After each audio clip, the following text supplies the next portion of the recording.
L'Estac termine sa saison par une victoire et par une 10e place de Ligue 2. Bonsoir à tous, nous sommes en direct sur le Facebook de l'Est-Éclair pour analyser avec vous la saison troyenne. On va revenir rapidement sur le match contre Amiens, ensuite le bilan de la saison et la projection sur la saison prochaine avec mon fidèle acolyte Alan. Bonsoir. Bonsoir à toutes et à tous. Peut-être que vous entendez le bruit derrière nous, on est comme vous pouvez le voir à l'intérieur du stade de l'Aube qui se vide, mais il y a une fanfare à l'extérieur du stade de l'Aube, c'est ça, ça doit être une petite fête pour célébrer la fin de saison, donc c'était la 34e journée ce samedi.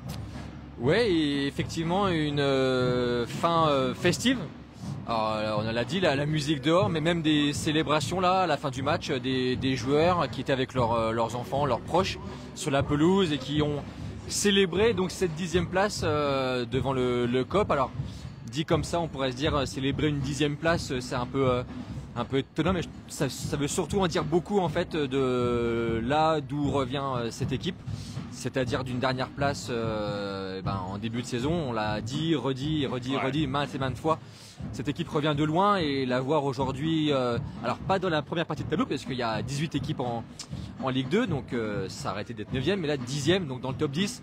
Voilà, je trouve que symboliquement ça veut dire quand même beaucoup de choses sur la remontada, on va dire, de l'Estac, et aussi peut-être sur ce qu'on peut espérer l'année prochaine, et on en parlera tout à l'heure. Même l'Estac du coup finit à 11 points de la 5e place, donc la dernière place qualificative pour les playoffs, et à 11 points la 16e en barrage donc contre celui de National, donc vraiment milieu, 11 du bas, 11 du haut, vraiment voilà, au milieu, 10e, voilà, tu l'avais dit, la première partie de tableau était à la 9e place, mais vraiment l'Estac finit voilà, au milieu de cette Ligue 2 et passe devant Amiens qu'ils ont donc battu aujourd'hui. Pour revenir rapidement sur le match. 1-0, victoire de l'Estac grâce au premier but en carrière de Ouboulang Mendes, le latéral droit de l'Estac. Ouais, ce qui est assez drôle, hein, il avait, moi je trouve déjà été le meilleur Troyen face à Amiens aujourd'hui, et il a en plus mis ce but d'attaquant, hein, une belle frappe croisée.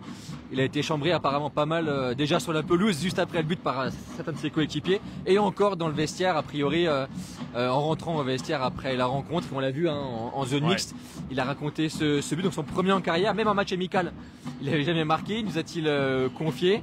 Donc voilà, c'était assez drôle de l'entendre et de le voir chambré par ses coéquipiers, donc Oubou Mendes, qui est en fin de contrat, qui a une option d'achat dans son prêt, hein, il était prêté par Almeria. Voilà, on lui a posé la question aussi sur son avenir, je pense que la vidéo sera en ligne dans la soirée. Rapidement, ouais. Je me prends un petit coup de pression. Ouais. Donc voilà, mais c'est vrai que c'était surtout les questions intéressantes ce soir, c'était surtout sur la projection de la saison prochaine. Ça sera dans la deuxième partie de du débriefing. Et voilà. Ouais, c'est ça, pour vous expliquer, on va faire le bilan, comme je vous l'ai dit, bilan première partie et projection donc saison prochaine, mercato saison prochaine en deuxième partie. Peut-être sur le bilan, on a déjà commencé à aborder cette partie-là, mais l'Estac donc finit 10e de Ligue 2 et c'est ce qu'on se disait. Alors il y a vraiment une bascule après la défaite ici contre le Paris FC et avant le match à Caen, où là vraiment l'Estac a complètement changé de visage. Je crois ils avaient 4 points après 10 ou 11 journées. En fait, il y a un changement de visage collectif, parce qu'il y a un état d'esprit qui n'était pas au rendez-vous en début de saison. Le symbole pour moi c'est Rafiki Saïd, qui était en début de saison pas impliqué dans l'effort collectif, et ce soir, même s'il fait pas un très bon match, le Comorien, dans ce registre-là de l'implication collective, il était là, et depuis de longs mois c'est comme ça. Et des choix individuels aussi forts pour ce match-là à Caen dont tu as parlé, le mettre dans les buts, Ripard devant. Voilà, c'est des choix charnières dans cette saison. C'est le match charnière. Tu l'as dit, l'Estac est 5e depuis cette rencontre. Voilà, Adrien Monfray, qu'on a aussi vu en zone mixte, a évoqué la force mentale de ce groupe, puisqu'effectivement, après 9 journées, toutes les datas donnaient cette équipe en national. Et au final, elle est 10e, donc il y a vraiment eu une remontada, une vraie remontada, donc avec ces choix-là, cet état d'esprit retrouvé, l'organisation défensive qui est quand même, je trouve moi, la principale force de cette équipe sur cette séquence-là depuis ce match de Caen. On l'a encore vu ce soir, hein, une défense qui concède peu d'occasions, et quand c'est le cas, il y a un gardien derrière qui fait des arrêts décisifs, puisque le maître a arrêté un penalty en toute fin de match et qui sauve aussi cette 10e place. Donc encore un symbole de cette saison, de cette défense qui lâche rien. Et à l'inverse, pour parler aussi de cette saison, un manque de créativité, un manque de justesse devant, qui permet pas de valider des temps forts, parce qu'il y en a quand même quelques-uns encore ce soir, des temps forts. Il y en a eu beaucoup cette année, des matchs où les Stacks auraient mérité de prendre des points, les matchs à Dunkerque, à Annecy, on va pas tous les refaire, mais voilà, il y a quand même beaucoup d'axes de progression et ça sera tout le chantier de l'intersaison. Sachant que c'est ce que tu as écrit récemment, mais Stéphane Dumont a confirmé en conférence de presse qu'il allait rester, qu'il serait le coach de l'Estac la saison prochaine. Après, avec quels joueurs Je pense qu'il y aura surtout au-delà des joueurs du mercato, de l'ambition. Ouais. Ambition classement, c'est un entraîneur, je pense, qui est pas programmé pour jouer le bas de tableau de Ligue 2. Il a envie de jouer le haut de tableau. Il l'a fait avec Guingamp quand il était 3 ans en Bretagne. Je pense qu'il est là pour ça à 3. Et effectivement, le mercato, ça va être la grosse question. On en parlera dans la projection, mais puisqu'on en est au bilan, c'est quand même l'homme de la saison côté troyen. Et il faut pas oublier que c'est ça qui a commencé l'intersaison avec un autre entraîneur. Et ça a été le premier gros choix fort du directeur sportif Antoine Sibierski, qui était aussi lui à peine arrivé dans l'aube et qui a vite fait ce choix crucial finalement pour les Stacks cette saison, de remplacer David Guillon par Stéphane Dumont juste avant la reprise de la Ligue 2. Donc un choix fort, vraiment très fort. On l'oublie. Dizaine d'heures avant la reprise de la Ligue 2 d'ailleurs. Et voilà, Stéphane Dumont qui s'est bien acclimaté ici et voilà qui je pense voudra jouer le haut de tableau la saison prochaine à coup sûr. Ouais, et puis on a vu vraiment au fur et à mesure de la saison un 11 qui se dessine. Là encore, bon, on n'en a pas encore parlé, mais il y a la première titularisation du jeune Mathis de Tourbet qui a signé son premier contrat professionnel il y a quelques jours maintenant. Enfin, en tout cas, c'était officialisé il y a quelques jours. Néo-pro, et alors je crois qu'il a été élu par nos internautes meilleur joueur troyen du match. Ouais, sur le direct commenté. C'est bien d'être chauvin, mais là, je pense que c'était pas le cas ce soir de Tourbet. Peut-être juste pour parler de son match, parce que c'est comme tu as dit, sa première titularisation. Moi, j'ai trouvé assez mitigé. Alors, il était à droite, qui est pas son côté favori, et il est droit à la place de Yerier qui était sur le banc.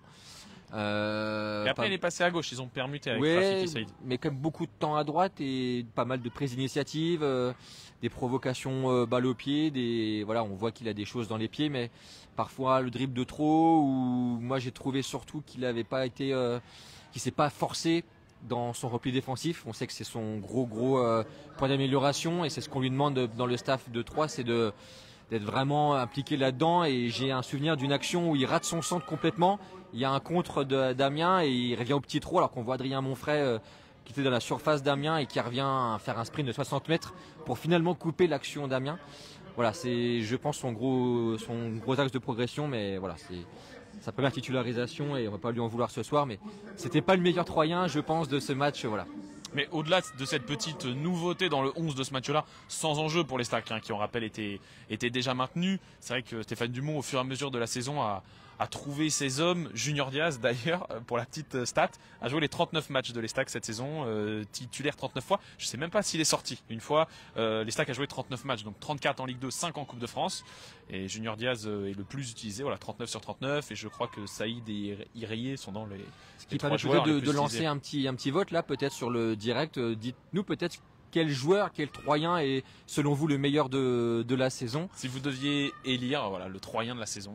Vas-y, nous va se mouiller, vas-y, donne ton meilleur Troyen. Moi je dirais Nicolas Lemaître quand même, parce qu'on parlait du match Paris FC Caen, mais c'est à partir de ce moment-là où lui a été mis dans les buts, il a sauvé vraiment des points pour moi pour les Stacks. C'est vrai que je ne vois pas faire une erreur de la saison. Moi, tu parlais de Diaz, c'est pour ça que j'ai pensé à ça, parce que tu parlais de Diaz. Et pour moi, c'est le plus régulier, déjà dans le temps de jeu, mais dans la progression aussi, même si ce soir il fait une bévue sur le penalty provoqué par lui-même. Mais je le voyais pas à ce niveau-là, franchement. Je pense que même lui devait pas se voir à ce niveau-là. Je pense qu'aussi l'apport d'Adrien Monfray à ses côtés a été primordial dans sa progression. Ce qui me fait dire aussi que Monfray est peut-être dans le top 5 des meilleurs. Avec Kyrier, avec Saïd, on a fait le tour et le maître. C'est les 5 hommes de la saison côté troyen. Et mon frère, donnez votre avis, n'hésitez pas. N'hésitez pas à mettre des messages et à faire avec nous votre bilan de la saison de l'Estac. C'est vrai qu'on en parlait et c'est ce qu'on disait, je repensais à ça lors du débrief contre Dunkerque, durant lequel l'Estac avait officialisé son maintien. Mais c'est vrai que c'est le premier maintien sportif de l'Estac depuis 3 ans maintenant. Une descente de la Ligue 1 à la Ligue 2. L'année dernière, la descente de la Ligue 2 à la Nationale, évitée par le repêchage après la rétrogradation administrative des Girondins de Bordeaux. Donc là, premier maintien sportif depuis 3 ans pour les Stacks, qui termine donc 10e. On l'a dit, la saison de Ligue 2 est maintenant terminée. D'ailleurs, les joueurs sont en vacances. on peut Oui, c'est dire. ça, oui, c'est ça, les gens sont en vacances. Ah, juste pour revenir sur ce que tu disais sur le Pardon. maintien, je trouve que c'est, pour résumer, c'est l'année de la stabilisation en fait Ouais. pour les stacks. C'est pour ça aussi qu'il y a des célébrations pour une 10e place. C'est que l'objectif c'était de se maintenir. Mon frère a évoqué un maintien facile. Voilà, donc à quelques points de la fin. Et pour sans vouloir dévoiler de off, mais pour avoir parlé avec un membre du club tout à l'heure, il y a forcément l'envie de cette intersaison et l'année prochaine de jouer, d'avoir de l'ambition et de trouver en fait le bon juste milieu entre l'ambition et l'humilité. Voilà, ça va être ça, je pense, le message de l'Estac cet été, c'est d'avoir de l'ambition en restant humble, en sachant voilà aussi d'où l'Estac vient, mais forcément il y aura de l'ambition pour cette équipe et de se mêler à la lutte pour les barrages. Ça sera, je pense, une bonne voilà. Pour les barrages du un bon objectif. dessus. Oui, pardon, pour monter. Ouais. D'ascension en Ligue- Ça sera, je en Ligue pense, 1. voilà, une saison réussie, ça sera ça. De toute façon, je pense qu'on C'est est l'idéal à tous lui. d'accord, que les supporters qui sont avec nous sont d'accord aussi là-dessus. L'Estac est pas fait pour jouer le maintien en Ligue 2, il est fait voilà pour Non. jouer la Ni montée le en Ligue budget, 1 quand ni elle est le en Ligue 2. statut Bah du oui. club, ni l'histoire du club. Voilà, c'est. Je pense que s'il y a une anomalie récente qui a été effacée là sur les 6 derniers mois en fait, Ouais. et maintenant il faut revenir à la normalité pour les stacks. Et la normalité pour les stacks, c'est d'être un club de haut tableau de Ligue 2. Alors, on a fait peut-être le bilan. Je sais pas si tu as d'autres choses à rajouter sur le bilan. Juste petite statistique comme ça, mais du coup le meilleur buteur de la saison de l'Estac est Rafiki Saïd, qui est d'ailleurs nommé pour les trophées UNFP du plus beau but de Ligue 2, avec son retourné qui a été marqué ici même dans notre dos. Ce qui retarde ses vacances puisqu'il sera présent à la cérémonie à Paris ce dimanche soir. Voilà, et donc Rafiki Saïd, meilleur buteur de l'Estac cette saison avec 9 buts. Irié en a 8, je crois, de tête de Préville 7 et Ripard 6, qui aurait certainement été beaucoup plus haut s'il n'avait pas eu cette blessure, cette grave blessure en février. Ouais, parce que c'est vrai que c'est un moment de la saison où on commençait à se dire est-ce que l'Estac peut pas les titiller les premières places, en tout cas le top 8 on va dire. Juste après la reprise en janvier, l'Estac va gagner 3-0 à Amiens et on sent qu'elle est vraiment sur une grosse dynamique. Elle avait déjà bien fini la saison l'année précédente. Il y avait encore la Coupe de France, parce qu'on oublie ça aussi, mais l'Estac a fait un bon parcours en Coupe de France qui n'était pas arrivé depuis très longtemps à 3. Donc voilà, on pensait que ça pouvait aller encore un peu plus loin. Et puis c'est vrai que ce match à Rodez, perdu dans les arrêts de jeu et en perdant Renaud Ripard, voilà, un petit couper cet élan pour au final revenir voilà, sur une fin de saison où l'Estac devait avant tout se maintenir.